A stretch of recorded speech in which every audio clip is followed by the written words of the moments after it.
que el comunicado que hiciéramos público hace unos días por parte de nuestra organización tiene como objetivo enarbolar las banderas del debido proceso, las banderas de la libertad y las banderas también de la defensa de la honra, el buen nombre y, por supuesto, la inocencia de quien la ostenta. Y por eso nuestro pronunciamiento con respecto a lo que ha adelantado la Corte Constitucional del Ecuador está cimentado en una serie de elementos que consideramos de suma gravedad y que deben ser cotejados por la sociedad ecuatoriana, pero también por la sociedad latinoamericana. El primero de ellos tiene que ver con tomar una decisión de manera súbita, repentina, sin haber permitido las instancias de agotamiento de un debido proceso.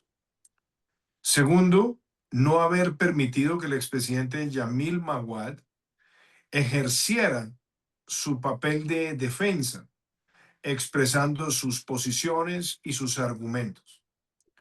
El tercero, el indicio que hay de orientación o sesgo político en la decisión promulgada. Pero quizás el más estruendoso de todos, cómo se ha mantenido un proceso con una injusticia que es prácticamente plausible desde hace muchos años y que tiene quizás como objetivo cuestionar una medida acertada que tomó el presidente Yamil Maguad como jefe de Estado del Ecuador cuando tomó la decisión de dolarizar la economía para brindar estabilidad, credibilidad por parte de los mercados, tener una contención efectiva de la inflación y devolverle al Ecuador una presencia visible y atractiva en los mercados internacionales. Años después de esa medida, la medida no solamente es aplaudida, sino que ha sido Es algo adoptada nomás. también por otros países de América Latina.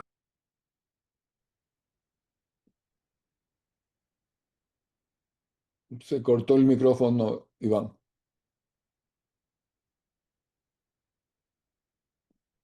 Ahí ya, ahí Sí. ya.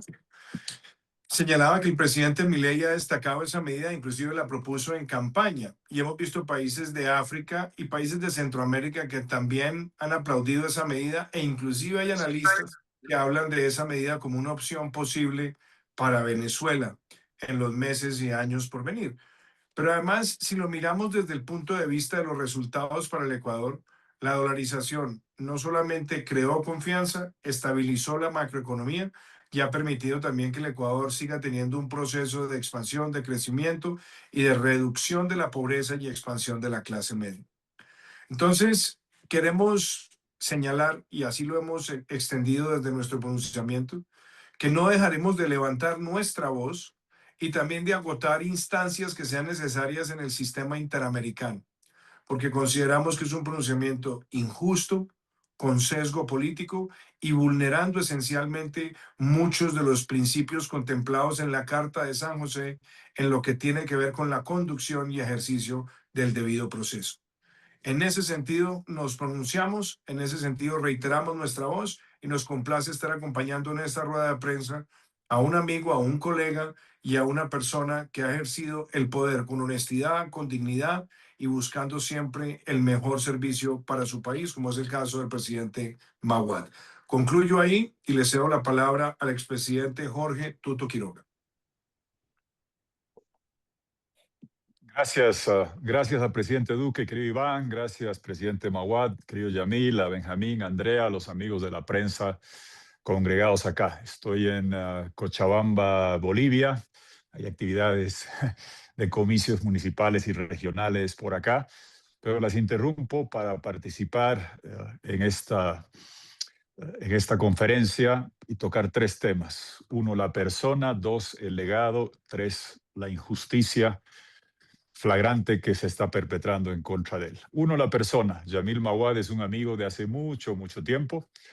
Lo conocí cuando él era presidente y yo un joven vicepresidente. He estado incontables veces con él, junto a Iván, en diferentes foros y espacios internacionales, y es una de las voces más respetadas del hemisferio en cuanto a defensa de la libertad, la democracia, En cuanto a cuestiones económicas, también. Eso sobre la persona en Ecuador lo conocen sobradamente. 2, sobre el legado. Los que hemos estado en función pública, me incluyo acá con Iván Duque, con muchos amigos que participamos junto a Yamil en el Grupo Libertad y Democracia que fundó Sebastián Piñera, que en paz descanse, que hoy preside Iván Duque, y otros grupos y agrupaciones de expresidentes, sindicatos de expresidentes que le dicen como idea, participamos con Yamil allá frecuentemente. Y les puedo decir que todos los que estamos allá estaríamos muy orgullosos de si, habiendo ejercido la presidencia con el paso del tiempo, alguna de las cosas que hicimos quedan. La naturaleza de la democracia con alternabilidad y cambios es que se va cambiando, eliminando, mejorando medidas que tomamos en función de gobierno. Es muy difícil encontrar un colega que hubiera hecho algo que dure 10, 15, 20 años. Menos un cuarto de siglo. Y Yamil Mawad con orgullo ha hecho 2 cosas, una en lo externo, otra en lo interno, además de muchas otras que hizo, pero son las 2 que siempre se resalta en la esfera internacional, que siguen perdurando hoy. La beligerancia que existía entre Perú y Ecuador, que recurrentemente traía conflagraciones, violencia en la frontera, fue solucionada bajo el tutelaje y el amparo y la protección, no tutelaje, sino el apoyo y liderazgo del hombre más grande que ha producido Sudamérica, Fernando Enrique Cardoso, y Yamil Mawad, a nombre de Ecuador, le dio paz en lo externo, en lo internacional al Ecuador, y eso hoy sigue durando. Eso de por sí merece un monumento. Segundo, ante una crisis económica, y todos las hemos sufrido, todos hemos tenido que bandear y enfrentar dificultades económicas, Iván, yo y cualquier otro de nosotros, y hemos tenido que tomar medidas económicas. Y Yamil Mawad, en un momento de crisis económica y financiera profunda, dolarizó el Ecuador, y eso hasta ahora perdura. Y en campaña ustedes saben perfectamente que aquel que osa cuestionar esa medida o titubea paga un costo electoral popular hasta el día de hoy, lo cual significa que esa medida que adoptó Yamil en su tiempo es algo apreciado y valorado en Ecuador, apreciado y aplicado en otros países, como decía Iván, en Centroamérica. Y recuerdo que Yamil era de nosotros el expresidente más buscado en la campaña argentina por la discusión de dolarización. Y si leen el Wall Street Journal, que habla en Venezuela que hay que dolarizar, seguramente Yamil también será una referencia para eso. Reitero, el legado. Es muy difícil hacer una cosa que dure 15, 20 años. Yamil ha hecho 2 cosas, la paz en lo externo, la dolarización en lo interno, que perduran hasta hoy y a más de un cuarto de siglo después de eso. Tercero, y concluyo con esto, la parte de la injusticia.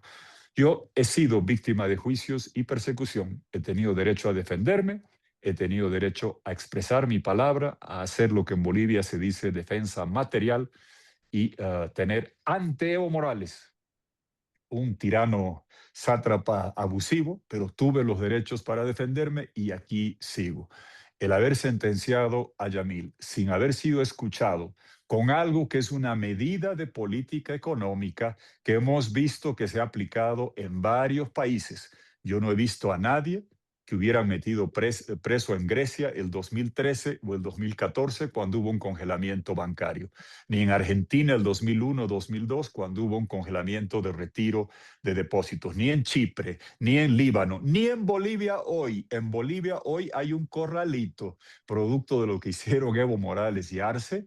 Hay gente que depositó dólares, no moneda local, que no pueden retirar hace mucho tiempo por la crisis en que han dejado sumido al país. Y estos señores están teniendo que responder, digo, el gobierno de Arce y de Evo, por una serie de actos de corrupción, pero no por medidas de política económica, por acertadas o desatinadas que éstas fuesen. Miren, si se criminaliza países que ante una crisis fiscal sube el IVA y después cuando hay protestas lo reduce, o cuando hace regularizaciones tributarias en nuestros países, en muchos gobiernos, cuando no se ha pagado impuestos, dan una regularización tributaria. La gente que pagó sus tributos a tiempo no viene a enjuiciar al gobierno que hizo una regularización. Son medidas cuestionables, aplaudibles, no interesa, de política económica. No son para nada un acto de peculado.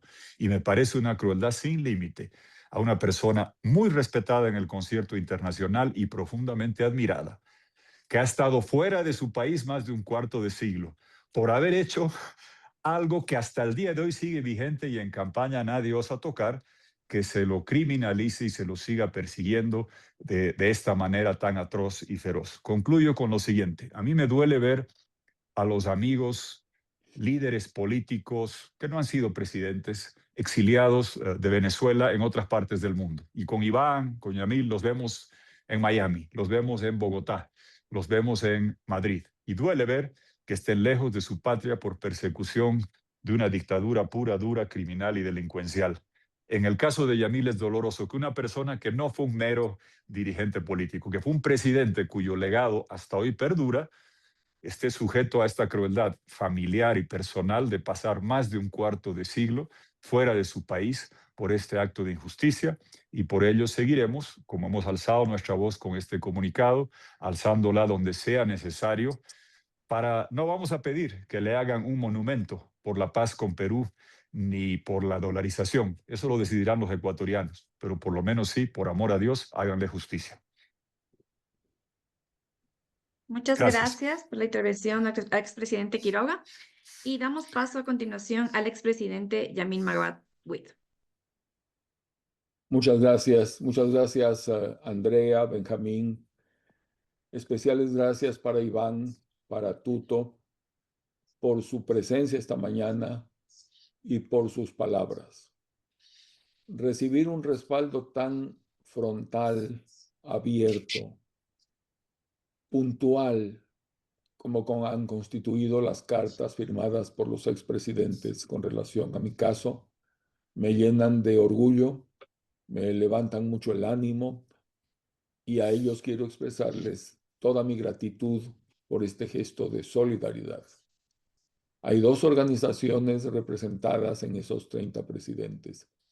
El Grupo Libertad y Democracia, que fundó Sebastián Piñera, nuestro querido y recordado expresidente, y el Grupo IDEA, Iniciativa Democrática para España y América.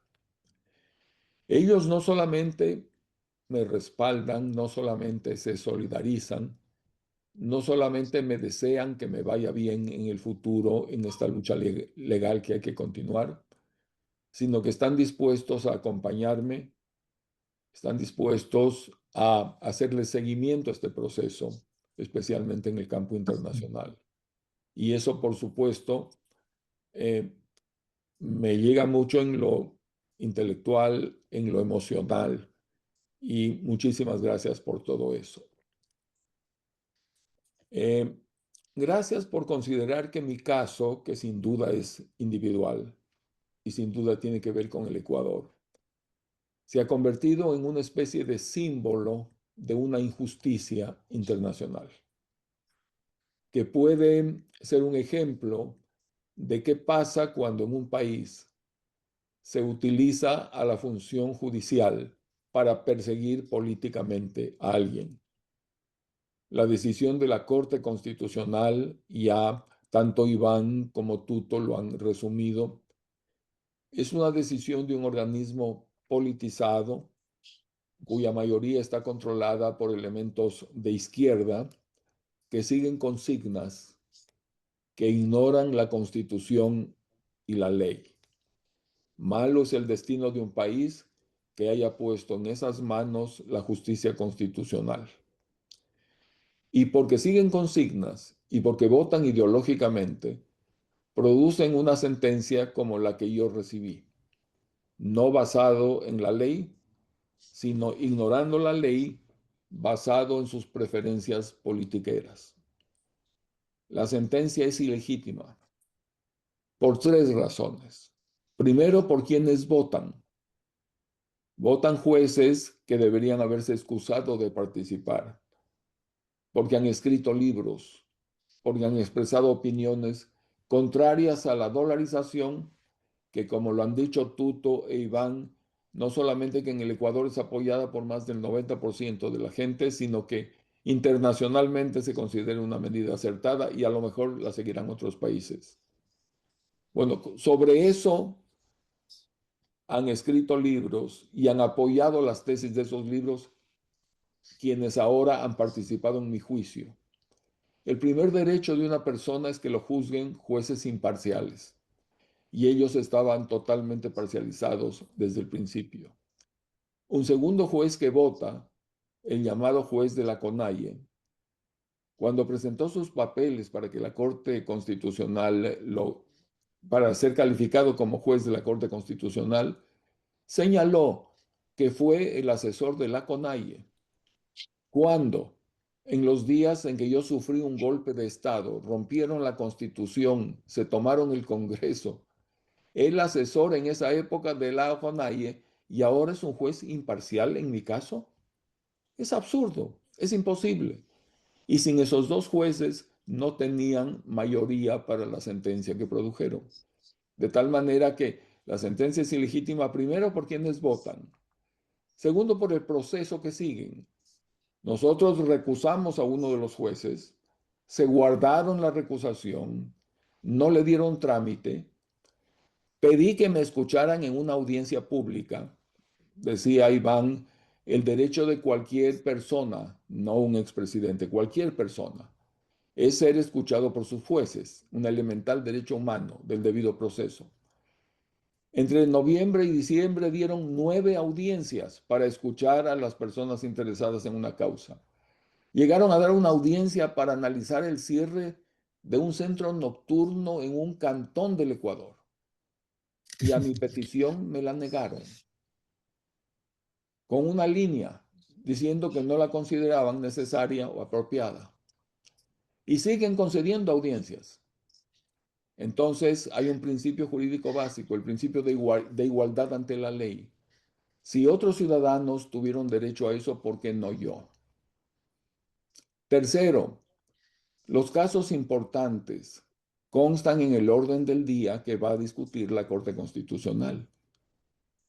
Y el caso más importante que tenían, que era el mío, no por mi persona, sino por el tema del cual se trataba, no lo pusieron ahí, no apareció. Agotaron la agenda, entraron a puntos varios y subrepticiamente lo metieron. De 9 miembros de la Corte Constitucional se excusaron 3. Aceptaron inmediatamente las excusas. Y de los 6 que quedaron, 5 votaron por la sentencia y una persona salvó su voto. Es decir, pasaron con la mayoría justa, con votos de 2 jueces que estaban inhabilitados para participar. Y entonces, manejadas así las cosas, se nota la manipulación. Se nota que fue un procedimiento totalmente irregular. Después de tener el proceso 4 años en sus manos, donde no hicieron nada. Por eso se refería Iván Duque a la manera irregular, extraña, en que después de un silencio total, de pronto lo aceleraron. Toman la decisión en pocos días, haciendo coincidir, esto es muy importante para el Ecuador, queridos amigos expresidentes, con las fiestas de Quito, o sea, con la gente totalmente distraída. En los días en que se sorteaba el calendario del Mundial de Fútbol, la gente totalmente distraída. En los días en que María Corina Machado recibía el Premio Nobel de la Paz, la gente en América Latina muy centrada en eso. Y cuando entrábamos prácticamente ya a las festividades de Navidad y de Año Nuevo. Es decir, todas las cosas hechas para pasar de agache, para que no se note lo que hacían y producen una sentencia, porque en esos puntos de varios, uno de los jueces que estaba inhabilitado porque estaba en contra de la dolarización y en contra de mis políticas como presidente, presentó la propuesta y la votaron enseguida. Entonces, ¿quiénes votan? El proceso que siguen. Y tercero, la calidad de la sentencia. No voy a entrar en temas jurídicos, no es el momento, pero es una sentencia no motivada y por lo tanto tiene vicios de nulidad. Y estas cosas son tan obvias que yo estoy seguro que no habrá corte internacional que no las observe y no las critique porque son una vergüenza para la justicia ecuatoriana. Así que muchas gracias por estar conmigo. Muchas gracias por este respaldo de 30 personas muy bien representadas por ustedes en esta mañana y por el apoyo que me van a seguir dando hacia el futuro porque tengo el derecho de defenderme y lo voy a hacer en una causa que representa la injusticia que sufren muchas personas este rato en nuestro continente. Muchas gracias. Muchas gracias por su participación, expresidente Magua. A continuación, abrimos la ronda de preguntas para los medios de comunicación. Tenemos ya la pregunta de Susana Madaro de EF. ¿Tú deseas preguntar algo, Susana, por chat o por micrófono? Buenos días, señor expresidente. Quería consultarle cuál va a ser su siguiente acción en el campo legal nacional y si es que va a acudir a alguna corte internacional, por favor. Gracias, Susana. Yo voy a seguir todas las opciones que se abran. En el campo internacional tenemos un equipo de abogados analizando el tema a fondo. Hay 2 o 3 opciones entre las cuales debemos escoger a qué organismo concurrir, pero queremos, más allá de la absoluta certeza de que hay un caso defendible con muchas posibilidades de ganarlo, queremos cuidar hasta el último detalle para que esto salga como debe de salir. Entonces, estamos trabajando en eso, tenemos un plazo para hacerlo y en cuanto tengamos una decisión, la vamos a ejecutar y tendré el gusto de comunicarlo a la prensa. Y seguiremos explorando opciones en el Ecuador para ver cómo podemos continuar con esta defensa.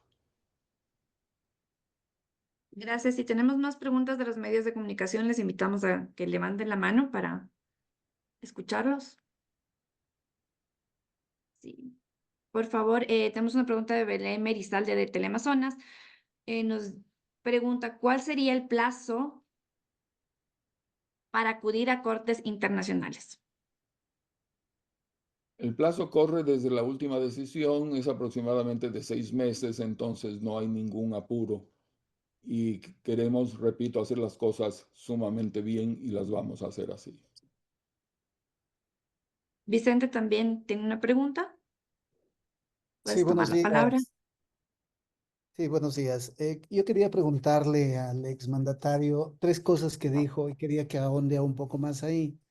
Básicamente, él señala que había una mayoría controlada por izquierda. Quería un poco que precise quién es el juez que debió excusarse, estos jueces, tomando en cuenta que él señala que escribieron libros contrarios a la dolarización y también había un juez de la CONAIE que también fue asesor cuando él se preparaba un golpe de Estado cuando tuvo su gobierno. Quería un poco que entre un poco más de detalles en este tema. Gracias. Con el mayor gusto. El presidente de la Corte Nacional se llama Joel Escudero. Él se graduó con una tesis en la cual sostiene que la dolarización decretó la pobreza del pueblo ecuatoriano, que le quitó la libertad, que fue un gran efecto negativo para la gente en el Ecuador. Esa tesis de grado la publicó como libro y en el libro le agradece al juez ponente de mi caso, Richard Ortiz. Le agradece por los criterios que le dio para escribir este libro y le agradece, entre comillas, por el apoyo material que le dio para escribir este libro. Es decir, 2 jueces que están en contra de la decisión de política económica, no solo más importante, sino más popular en el Ecuador en los últimos 70, 80, 100 años. Ellos, por ética, por moral, debieron excusarse de conocer el caso. A lo mejor pueden ser jueces en otros casos donde no han anticipado criterio, pero en este caso eran absolutamente parcializados. Y el juez de la CONAIE es el juez que no fue elegido, sino que cuando se excusó la vocal, la jueza constitucional Teresa Núquez, como ella se excusó, le tocó ascender a él a esa posición. Y aprovecho su pregunta para señalar esto. Cuando yo concurrí a la Corte Constitucional, en el año 2021, ya van a ser 5 años, era una Corte Constitucional en donde los ecuatorianos teníamos puestas nuestras esperanzas de que a un poder judicial tan maltratado, tan criticado, con tan poco prestigio, la Corte Constitucional lo rescatara por lo menos a ese nivel. Y esa corte tenía ese prestigio. Estaba constituida por personas que no habrían actuado como los que actúan ahora. Lo que pasa es que aplicando la ley hubo sorteos, salieron jueces de primera línea y entraron jueces como los que acabo de mencionar. Y ahí el problema es que ha caído el nivel de la justicia, ha caído el prestigio de la Corte, que ahora está muy, muy, muy criticada en el Ecuador, como todos sabemos. Listo. ¿Tenemos alguna otra pregunta por parte de los medios? Hola, Diego Cuenca de Covisa le saluda. Quería saber un poco por qué o cuál fue el punto que les llevó a reunirse con expresidentes de otras naciones para que apoyen este tipo de medida o pedido que hacen. No sé si podemos tener la declaración de algún expresidente que está respaldando este pedido también de usted. Bueno, yo quisiera expresar lo siguiente. Cuando se comete una injusticia, es un deber moral levantar nuestra voz.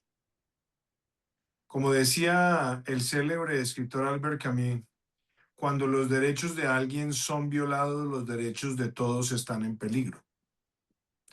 Y es muy importante tener en cuenta lo que significan los precedentes.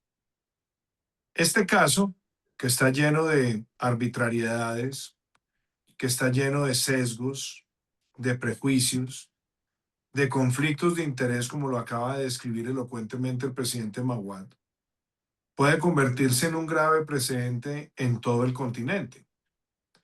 Porque no solamente se trata de la destrucción moral de un servidor público, prolongada en el tiempo, y sobre todo alimentada por quienes han fijado posturas políticas frente a acciones de su gobierno encaminadas a la estabilidad macroeconómica del Ecuador.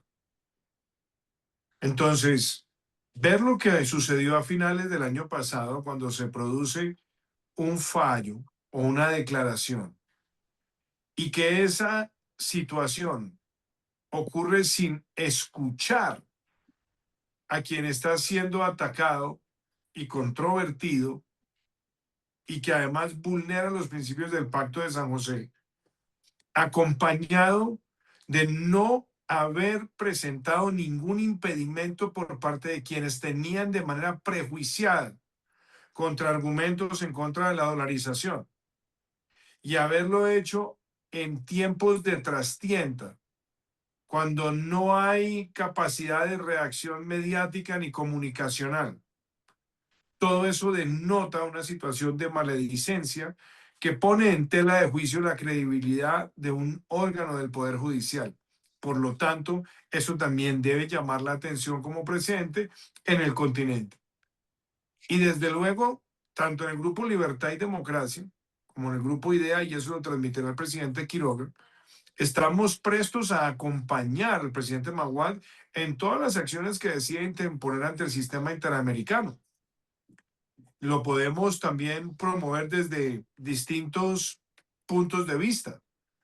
Puede ser ante la Comisión Interamericana de Derechos Humanos para seguir secuencialmente ante la Corte, pero también puede ser solicitar a la Corte pidiéndole el apoyo a alguno de los jefes de Estado, amigos y simpatizantes también de las ideas que nosotros enarbolamos, que se pueda también solicitar una opinión consultiva.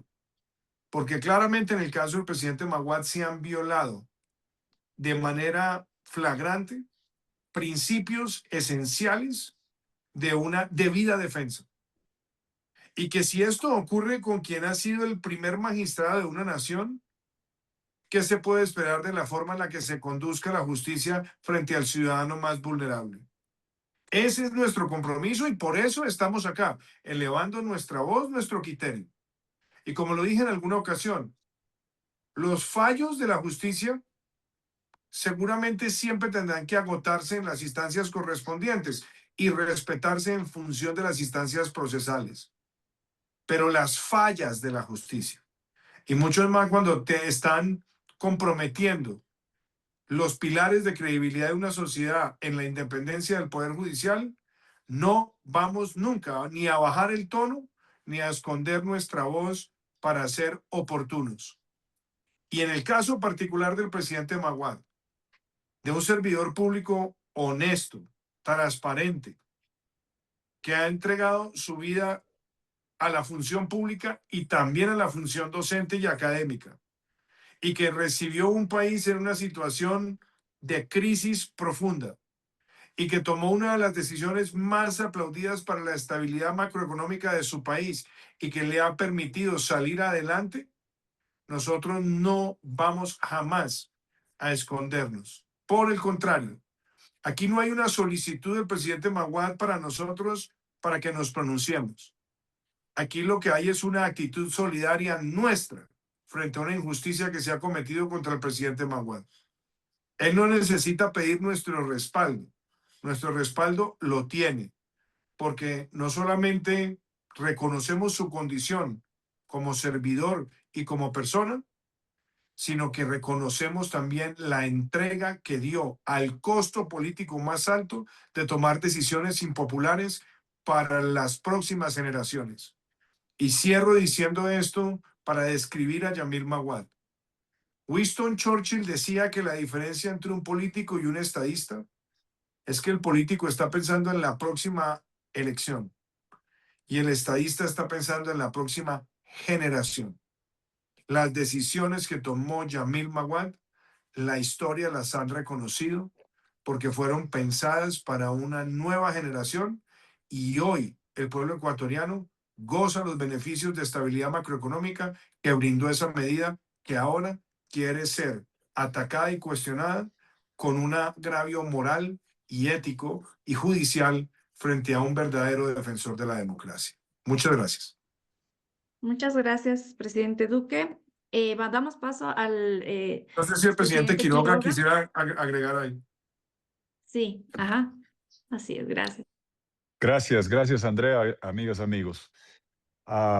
3 comentarios rápidos, pero primero señalar que estas agrupaciones de expresidentes, el Grupo Libertad y Democracia, fundado en Santiago de Chile por Sebastián Piñera, o la Iniciativa Democrática de España y las Américas, fundada en Panamá el 2015, no buscan conformar un grupo de protección mutua, para nada. Más bien es alzar la voz ante gente que está siendo abusada por dictaduras o regímenes autoritarios. Y nos hemos pronunciado una y otra vez contra esos abusos.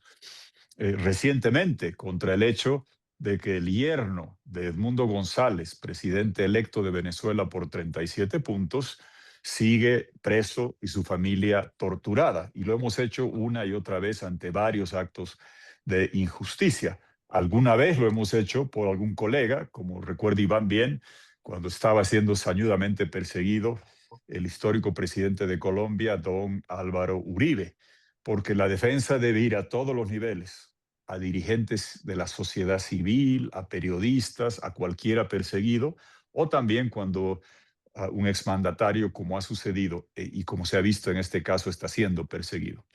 3 comentarios rápidos. 1, la guillotina juristocrática. Hemos visto en gobiernos la aplicación de guillotinas juristocráticas por diferentes motivaciones.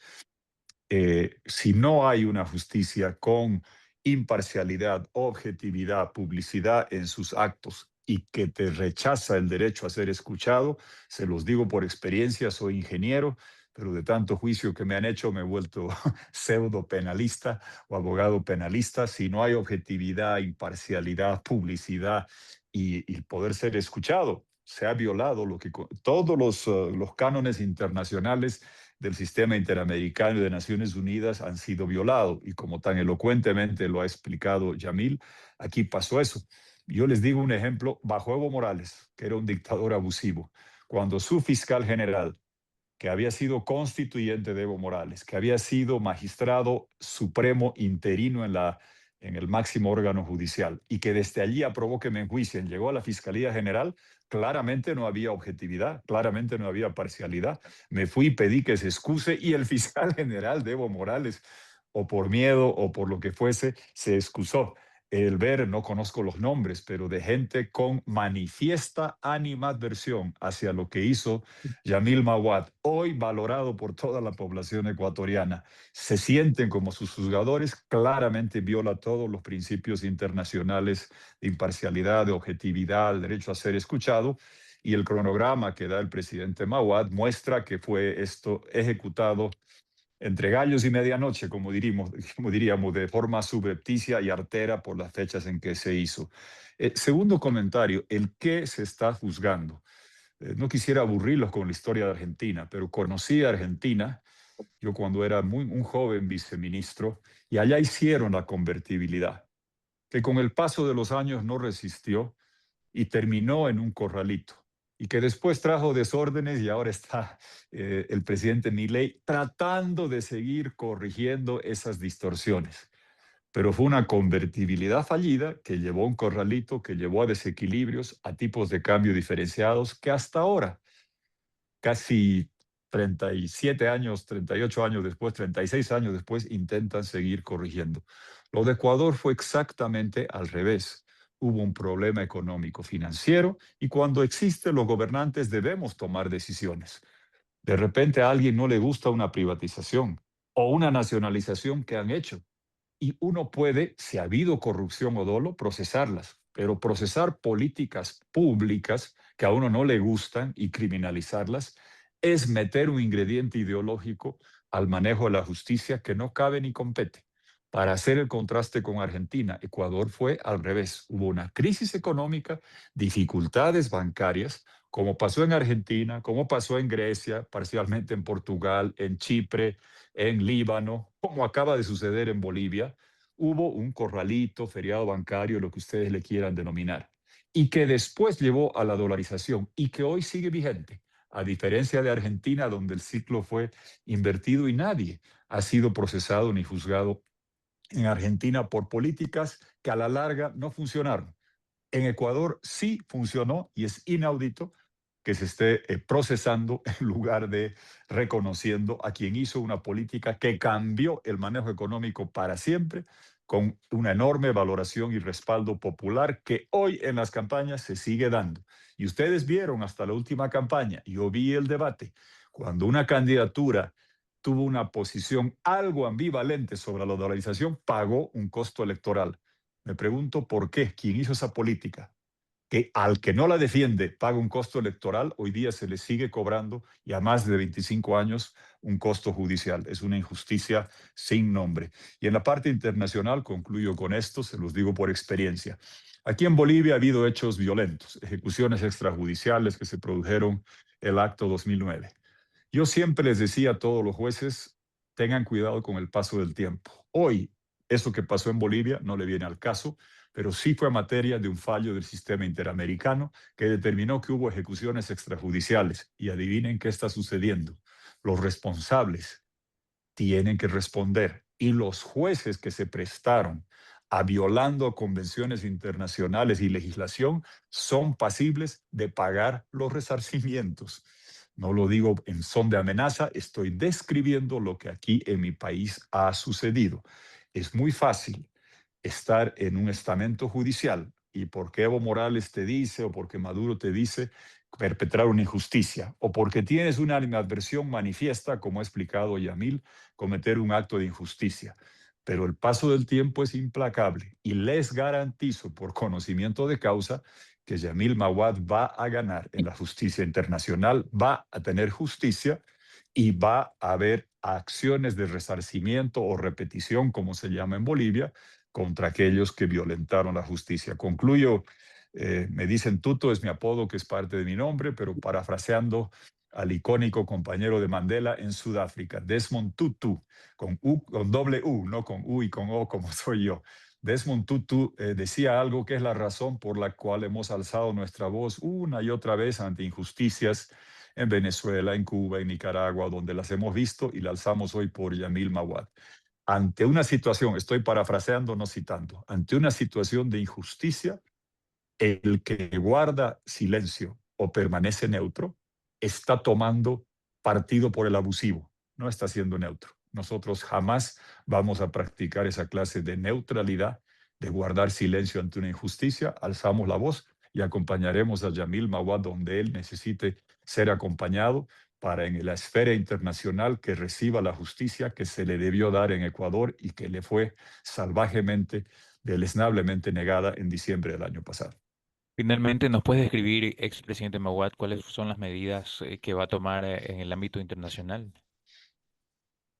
Gracias, Diego. Permítame dos comentarios finales a las intervenciones de Iván y de Tuto. Este caso tiene 25 años. Yo he tenido la suerte de que haya sido conocido y haya sido seguido por grupos como Libertad y Democracia e IDEA durante muchos años. No es que de pronto se enteraron en diciembre de lo que pasaba. En muchos de nuestros debates hubo presidentes que intervinieron y defendieron mi caso. Entonces era muy conocido. Segundo, el ministro de Gobierno de Correa, que ahora está detenido en los Estados Unidos, que está enjuiciado, Serrano, pidió que interviniera la Interpol en contra mía. Interpol le dijo, mándeme los cargos y mándeme las pruebas. El gobierno les mandó lo que tenían. Interpol investigó a fondo el tema y declaró que era un tema político y que por lo tanto el artículo 3 de la Interpol le impedía participar porque pidieron que me detengan y me manden al Ecuador. Dijo, esto es político, no voy a violar el artículo 3. Entonces un organismo de la seriedad de Interpol me declaró perseguido político con esa decisión. La Corte Suprema de Justicia, la única corte que fue escogida, como ahora se pide en el Ecuador, por organismos internacionales con participación de gente que sepa, me sobreseyó.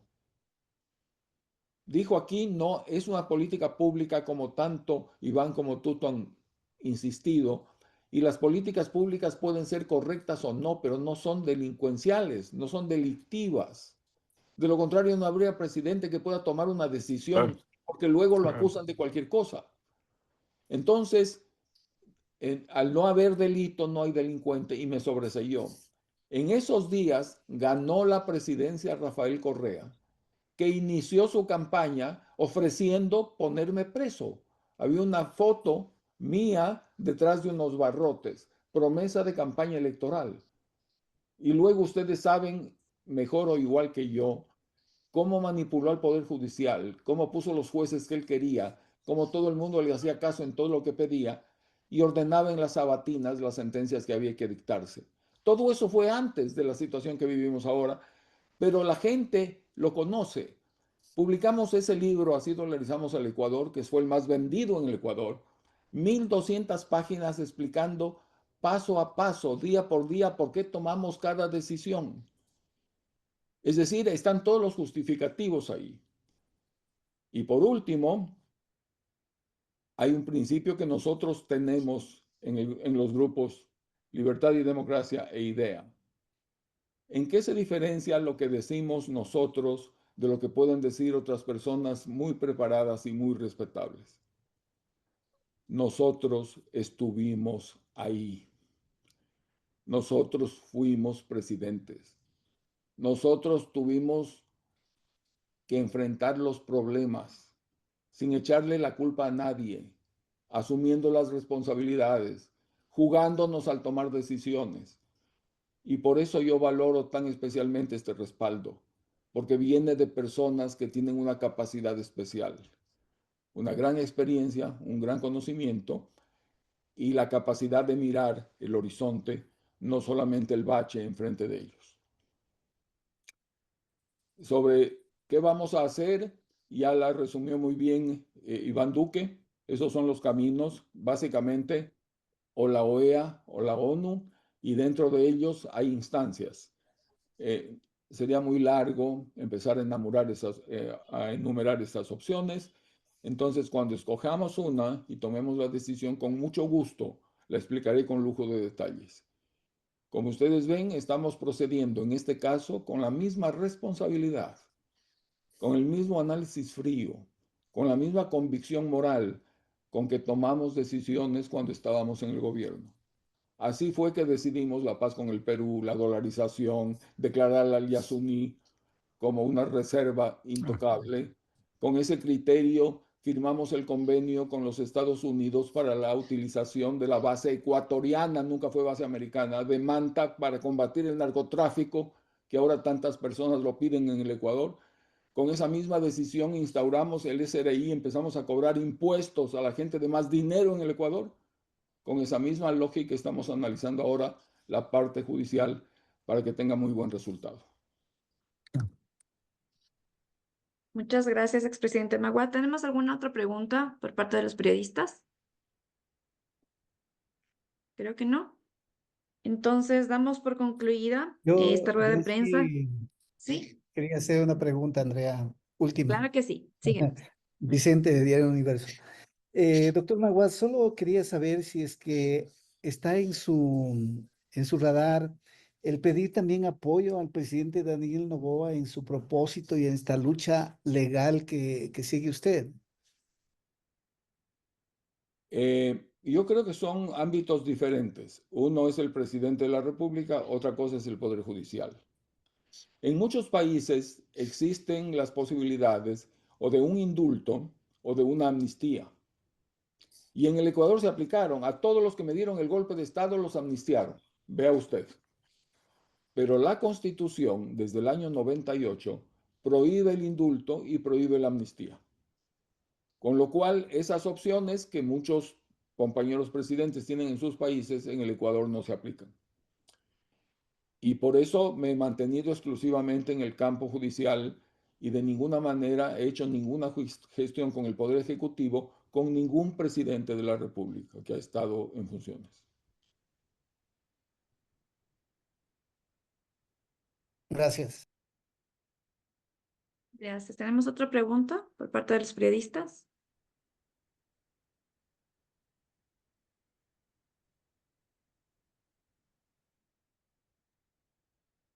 Listo. Entonces, en este Bien. momento damos por concluida la rueda de prensa.